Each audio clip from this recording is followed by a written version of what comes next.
사랑하는 여러분, 오늘도 하나님께서 우리에게 새로운 날을 허락해 주셨습니다. 이 하루의 삶을 통해서 하나님의 뜻을 이루는 저와 여러분이 되기를 간절히 바랍니다. 오늘 여러분에게 전하고 싶은 하나님의 말씀, 구약성경 열왕기상 21장 1절 2절 말씀입니다. 므낫세가 왕이 될 때에 나이가 12세라. 예루살렘에서 55년간 다스리니라. 그의 어머니의 이름은 헵시바더라.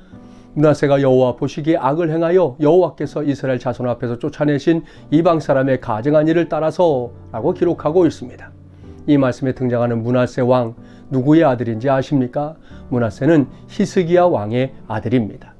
히스기야 왕 하면 떠오르는 것이 있지요. 그가 죽을 병에 걸렸었다 하는 것입니다. 그때 히스기야가 벽을 향하여 기도했고 하나님께서 그에게 은혜를 베푸셔서 그의 생명의 연한을 15년도 연장해 주셨다는 것, 성경을 통해 분명히 확인할 수 있습니다. 그렇다면 생각해 보십시오. 오늘 1절 말씀에 분명히 기록하고 있지요. 므낫세가 왕이 될 때의 나이가 12세라 그랬습니다.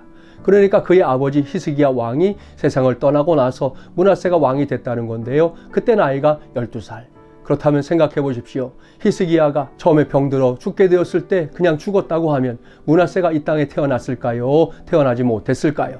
태어나지 못했습니다.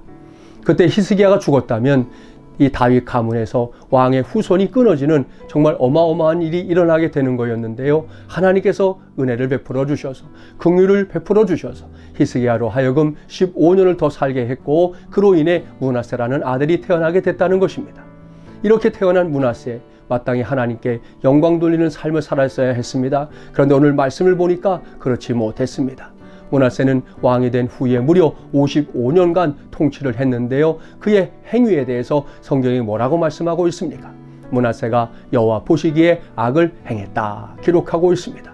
자신이 받은 은혜가 얼마나 크고 위대한 것인지 므낫세는 망각했다는 것입니다.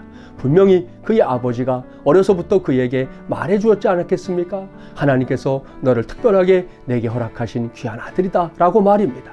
그와 같은 아버지의 가르침, 그와 같은 아버지의 신앙적인 분명한 고백을 자신의 것으로 삼아야 했던 사람이 므낫세였는데요. 오늘 말씀을 보니 그러지 않았다는 것입니다.